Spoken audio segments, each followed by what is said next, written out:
Hello बच्चों, let's see this question and here your question say how did the Forest Act affect the lives of forest and villagers। ये question बहुत important है, इसको कुछ इस तरीके से भी पूछ सकता है, how did the forest act means sewer hardship for the village across the country, explain it. या फिर इसको कुछ इस तरीके से भी पूछा जा सकता है, how far do you agree that forest act affect the lives of villagers. बहुत इंपॉर्टेंट सा क्वेश्चन है, बहुत बार पूछता भी है पेपर में। सिंपल सा है, आपको बताना है कि जब कॉलोनियल रूल इंडिया में आता है और वो नए फॉरेस्ट एक्ट को जब इम्प्लीमेंट कर देता है तो उससे फॉरेस्ट के लोगों की, विलेजर्स की या ट्राइबल्स लोगों की लाइफ कैसे अफेक्ट होती है, ये आपको बताना है। ठीक है, तो देखते हैं answer. The enactment of forest act became cause for difficult life to the villagers and foresters by following way। बहुत सारे तरीके हैं जिसकी वजह से हमें पता लगता है कि उनकी लाइफ बहुत मुश्किल हो गई थी after the enactment of forest act of 1865। तो देखते हैं पहला पॉइंट कि कैसे उनकी लाइफ मुश्किल हो गई थी।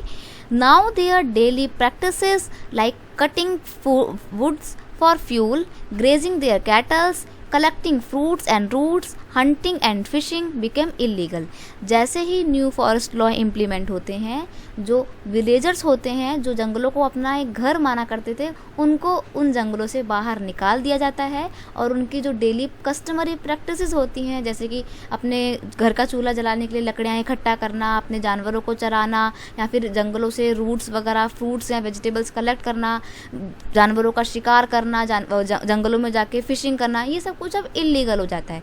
सो जो डेली का जो उनका काम हुआ करता था, अब वही काम करने से उनको रोक दिया गया, तो उनकी लाइफ में कितना ज़्यादा ड्रास्टिक चेंज आए होंगे और इसका उन पर बहुत नेगेटिव इम्पैक्ट पड़ा, क्योंकि ये सब कुछ तो उनकी लाइवलीहुड का सोर्स था। और अब जब उनसे उनकी लाइवलीहुड छीनी जाएगी, उनसे उनका कमाई का जरिया छीने जाएगा, तो उनकी लाइफ कैसी हो जाएगी? बद से बदतर हो जाएगी, बेकार हो जाएगी।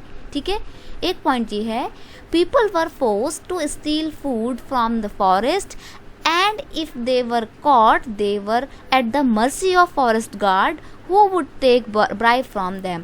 अब देखो, जैसे मैंने आपको बताया कि उनसे उनकी डेली लाइफ का जो रूल था, जो प्रैक्टिसेस थी, उनसे उनको वंचित कर दिया जाता है, डिप्राइव कर देते हैं। तो ऐसे में क्या करेंगे वो लोग चोरी करेंगे।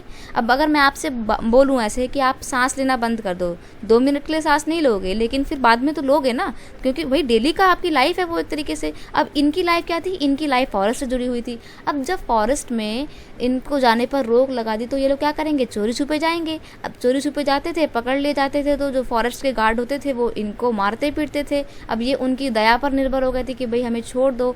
अब ये फॉरेस्ट गार्ड उनको छोड़ने के बदले में पता क्या करते थे? उनसे ज़्यादा से ज़्यादा ब्राइब लिया करते थे, रिश्वत लेते थे, लूट खसोट करते थे उनके साथ। तो इनकी लाइफ बहुत ख़राब हो गई थी। किनकी? फॉरेस्ट वाले लोगों की, मतलब विलेजर्स की। ठीक है, इसका एक पॉइंट ये भी है, the women who use to go forest for collecting firewoods now they were harassed and forced to give free food to the forest guard. अब जो वुमेन्स थी, जो अपने घर का चूल्हा जलाने के लिए जंगलों से लकड़ियाँ इकट्ठा करने जाया करती थी, अब जब वो चोरी छुपे जा रही थी और अगर वुमेन्स पकड़ी जा रही थी तो उनको हरासमेंट का सामना करना पड़ता था। ठीक है, हरासमेंट का सामना तो करना पड़ता ही पड़ता था। जो फॉरेस्ट गार्ड उनको पकड़ लेते थे वो उनसे बोलते थे कि अब तुम हमारे को फ्री का खाना खिलाओ, दोपहर का खाना फ्री में दो या रात का खाना फ्री में दो। तो उनसे अलग अलग तरीके की डिमांड की जाती थी। तो एक तरीके से देखते हैं हम यहाँ पे कि उनको एक बैड ट्रीटमेंट का भी सामना करना पड़ रहा था, अपनी लाइवलीहुड से भी उनको मतलब वंचित कर दिया गया था। तो देखा जाए तो चारों तरफ से वो बेचारे जो है निराशा का जीवन में आ गए थे, उनको कुछ भी रास्ता नहीं दिख रहा था, बहुत परेशान थे इन नए फॉरेस्ट एक्ट से। ठीक है, आई होप आपको ये अच्छे से समझ में आ गया होगा। पेपर में 3 मार्क्स का क्वेश्चन बहुत बार बनता है, तो उसको अच्छे से आप लोग तैयार कर लीजिएगा। ठीक है, बेस्ट ऑफ लक।